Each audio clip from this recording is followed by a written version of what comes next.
Greetings, Earthlings! I have something rather cool to show you today. This is an Interphase 202 handheld marine VHF radio, and this was made in the late 1980s or early 1990s. I was down visiting my grandparents for a few days, and I found this on a shelf in the porch. I had never seen it there before, so it had just shown up there recently, either that or it was hidden somewhere in a very good hiding spot in the house. I asked my grandparents about it. They didn't know where it come from or who it belonged to, and my grandmother called the most likely owner, one of my uncles who works on a fishing boat, and he didn't know where it come from, so they just unanimously decided to let me have it. And yeah, this is quite a cool radio. If you watched me way back in the old days, I'm talking the earliest days of the Maritime Man back in 2008, I had two marine VHF radios, the type, you know, the big mobile type, which hardwired into a 12 volts DC, one made by Spilsbury and Tyndall and one made by Standard Horizon, and those both came from my grandparents' place. Well, I don't have them anymore. I sold them on eBay last year, so I haven't had any marine VHF radios, so it's pretty cool to find another one, and a handheld one at that. Handheld ones, of course, I think all handheld radios are pretty cool. But let's take a look at this. So it's in this, what appears to be vinyl case, which is pretty cool. So we can remove the antenna here to standard BNC antenna. So here's the radio, removed from the case, made of plastic. Interphase 202. I have never heard, the company that made it, apparently an actual company, Interphase Technologies, made in Japan, which is cool.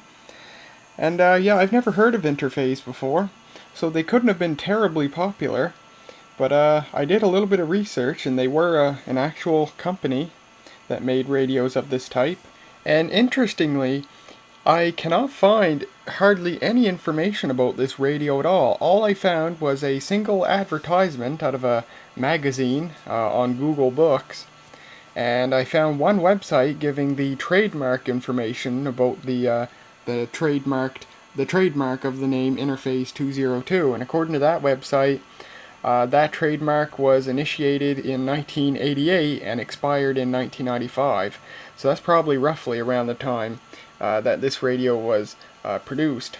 But yeah, Interphase couldn't have been a very big producer of these radios. But if we look at it here, if we look on the top, we have power and volume control and squelch, LED indicators to show when you're transmitting and when the battery's low. And of course the antenna. We got an LCD display that shows the channel you're on, as well as a few other indicators. And we have a light to activate a display backlight. More on that when I power this on. This radio does, as far as I can tell, it does work absolutely perfect. For the main controls here, we have a control to immediately switch to the emergency channel, channel 16, complete with a black fly or something crawling on it. Priority, and you can set the priority channel. This is kind of like a one-touch way to get to a specific channel that you want to go to. Your channel up and down buttons, a button to switch the transmit power between 1 and 3 watts. We have a button to enable international channels, although I do not know how to activate it. And this radio is capable of receiving NOAA weather radio channels. And from what I can tell, it's able to access all of the NOAA weather radio frequencies. Unlike the other two VHF radios I had, they only were able to receive some of the NOAA weather radio channels, and as a result of that, they couldn't access our local NOAA weather radio channel. But this one can. This one has all the channels, which is nice. We have our transmit button here. Interestingly, it, as well as all the other buttons, they're micro switches.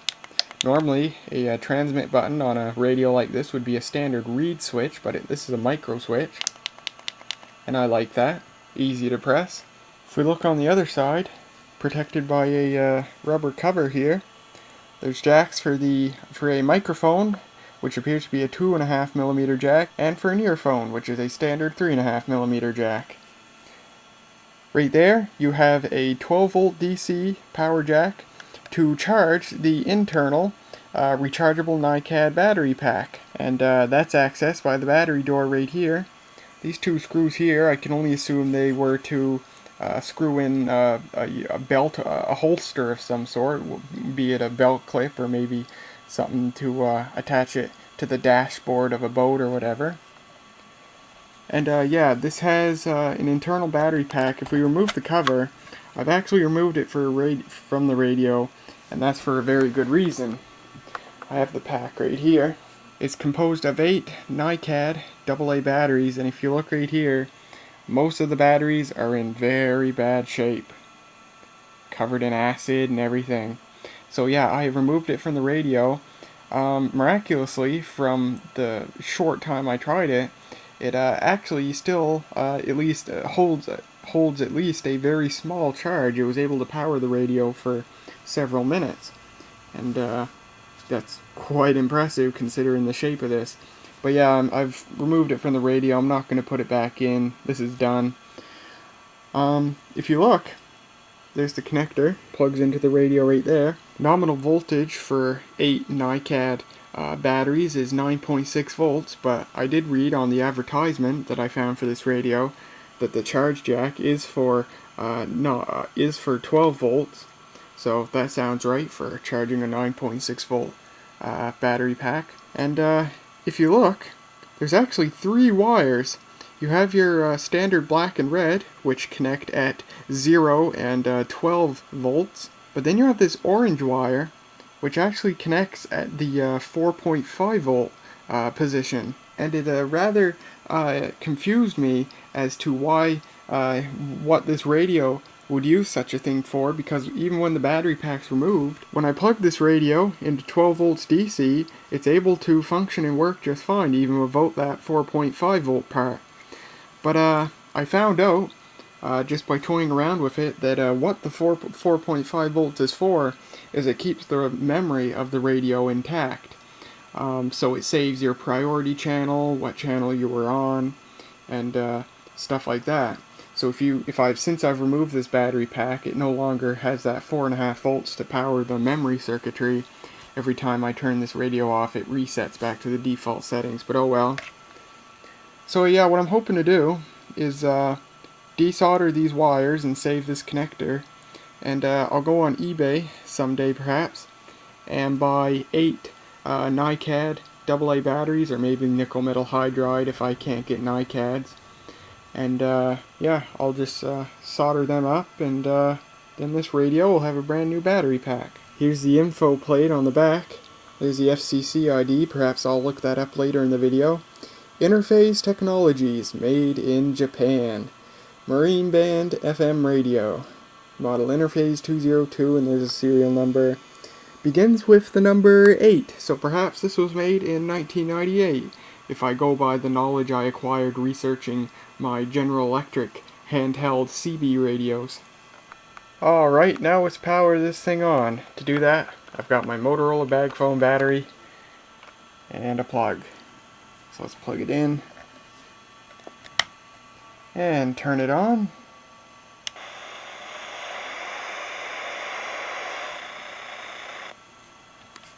So there's the channel we're on. We can press the channel up down button. The radio makes a beep. I'm not sure if that's coming from the speaker, or maybe there's a separate piezo beeper in there. So there you go anyhow, and you see that 1 on the screen. That means we're transmitting in on low power, 1 watt. If I press the power selection, it goes away, so now when I transmit, it'll be at the full 3 watts. Now, regarding the display backlight, I originally assumed, like most probably would, that it would be a green LED, but such is not the case. Take a look at this. It's actually incandescent. This thing has an incandescent lamp for the backlight. And that's quite interesting. They weren't very common. I have an old wristwatch that used to be my grandfather's that has an incandescent backlight, although unfortunately I took it apart and couldn't get back together, so now it's sitting in a bunch of parts. But and I know Casio used incandescent display backlights on some of their watches, And I've tried this in the dark, and it actually works half decently. The display is not too hard to see under that backlight. So yeah, that's pretty cool. So we can go into the weather channels here, and we use the channel up-down buttons. 28 août, à 16h, le vendredi 22 août, Saint-Stephen et le nord du comté de Japon. There's Weather Radio Canada, which switches between English and French every half hour. And there's no weather radio. And the period was 7 seconds. At central main shelf, the wind was east at 6 knots. The temperature was 60 degrees. The sea Gets plenty loud. degrees. The wave height was 2 feet, and the period was 8 If you try to transmit, the wind was northeast at 12 knots. it just gives you an error beep. Main shelf, the wind was calm. The temperature was 60.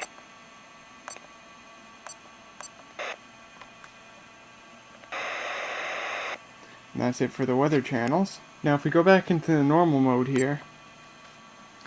Now unfortunately, because there's so little information about this radio, I cannot find a manual for it.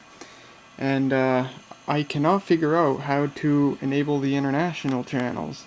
I press the button in whatever situation, and it doesn't do anything. But oh well. So how the priority works is, by default, the priority channel is channel 1. So if I press priority here, it goes to channel 1.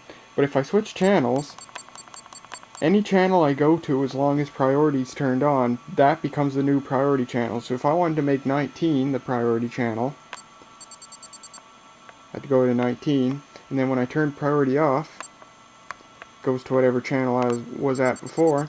And I can go to any channel. And whenever I want to go back to channel 19, I just press priority. And there I am. And I can switch between that and the channel I was on previously. And of course, if I press emergency, whatever channel I'm on, it brings me straight to channel 16. I press it again, and it brings me back to where I was. And something really weird is, again, I wish I had a manual to figure this thing out, but after you've used the emergency function, sometimes it seems to come up randomly. It'll do this. Let me see if I can... I'll press emergency again, and then press the channel buttons. Yeah, I won't do it now. Yeah, there you go. If you go to emergency, go back, change the channel, and then press emergency again, it does this. And that S there, I believe this is a search. What Interphase calls a search feature, because in the advertisement it talked about a channel search feature, but apparently what they mean by search is the ability for this thing to monitor 2 channels simultaneously. It switches back and forth between them. And it seems to, if I press the channel buttons there, it cancels it out. But if I press emergency again, and then press the channel buttons, and then press emergency again, there it does it.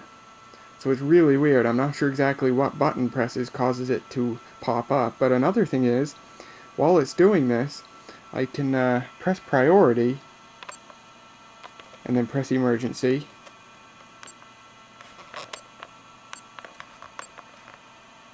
Yeah, see, it happens. I'm not sure what button combination does it, but it's a combination of priority and emergency and something. And now it's actually searching between 3 channels: the emergency channel, the priority channel, and whatever channel you were on before you caused the whole thing to happen. But it's a nice feature, but I wish I could figure out exactly how it works.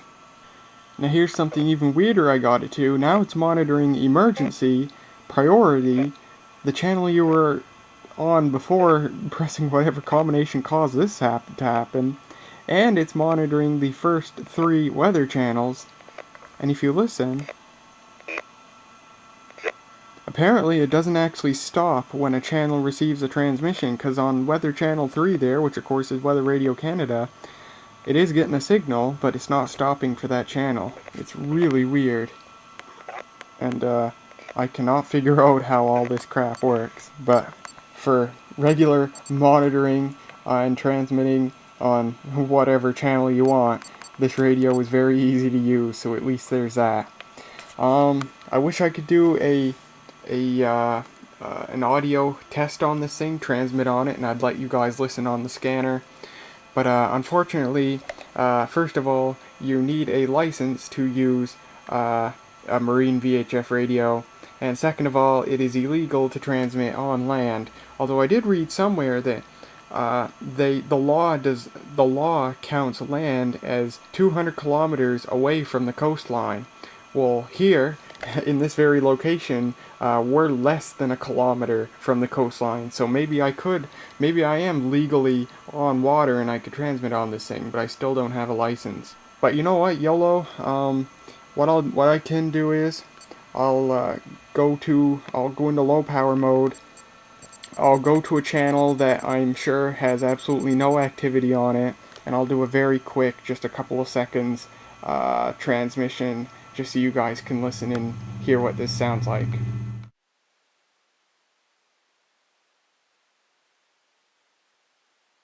This is a test of the Interphase 202 Marine VHF radio. Well, evidently, this radio transmits just fine. Sounds alright. And actually, I did some reading online, and I came across an interesting forum where someone who owned a radio, a handheld VHF radio, asked if it was on a hiking forum, and they asked if it would be alright to use it for general walkie-talkie use while they were hiking. And basically, the general consensus was, while it's technically against the law and not a very nice thing to do, if you make sure you use the radio on a channel that does not get any actual marine traffic, then you're probably fine. And I would agree with that as well. Because I know that only very, very few of the many marine VHF channels are used for anything here. I transmitted on the highest channel, channel 88, which in Canada and the United States has no particular purpose in the marine VHF band. It's just open for anyone who needs to use it for whatever reason. And I listened on this radio for several minutes, and on the Uniden scanner, which I used to receive my test transmission, and nothing ever came up. So it was a free channel, and honestly, I don't think anybody minded, if anybody heard me at all. If you look at the Wikipedia article, Marine VHF Radio, and you scroll down a bit, there's a long list of all the channels, international and otherwise, and what their purposes are in the UK, the US, Canada, Australia, New Zealand, and Finland. And it goes through each channel and what the purpose is. And if we go to the advertisement I found on Google Books, there it is, and it's got a picture of the radio there, and I'll read it to you. It says, "Can we talk? You bet we can if you have an Interphase 202 portable VHF. This little baby is loaded with many features found only in higher priced radios and fits in the back pocket of your jeans. Make marine telephone calls, listen to current weather information, talk to other boats, summon help, or just listen to the activity of your favorite fishing channels. The 202 scanning capability allows you to monitor multiple channels for weather, distress, emergency, or routine message channels. It has a rechargeable 110-volt AC battery." The first time I read that, it cracked me up a lot. I'm assuming what they meant was a rechargeable battery capable of being charged by a 110-volt AC adapter. But a 110-volt AC battery pack would certainly be quite a thing to witness. And a 12-volt DC external power jack. Like all Interphase products, the 202 was designed to be easy to use. Features immediately available with the push of a single button are channel in use, emergency channel, priority channel, all US and international channels, 9 weather channels, 1 or 3 watt output power.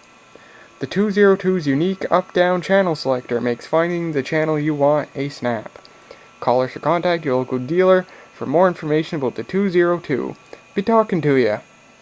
Interphase Technology, Santa Cruz, California. And, I also found an advertisement for one of these, also on Google Books. The retail price for this radio was $350. That's what you'd pay if you wanted one of these in 1988. Well, that be the Interphase 202 Marine VHF radio from probably 1988. It's a really cool radio, even though I sold my two other Marine VHF radios. I think this one will be a keeper because it's handheld, nice and small, and it's a pretty cool design. And yeah, I like it. I won't get much use out of it because I can't legally use it. But maybe someday I'll make some use of it somehow. But for now, you know, it's a pretty nice piece just to look at. And of course, it works fine for listening to transmissions and listening to the weather channels and all that stuff. Just wish I could find a manual for it so I could figure out those multi-channel switching things and the international channels. But there you go. Hope you guys enjoyed, and I'll see you guys next time.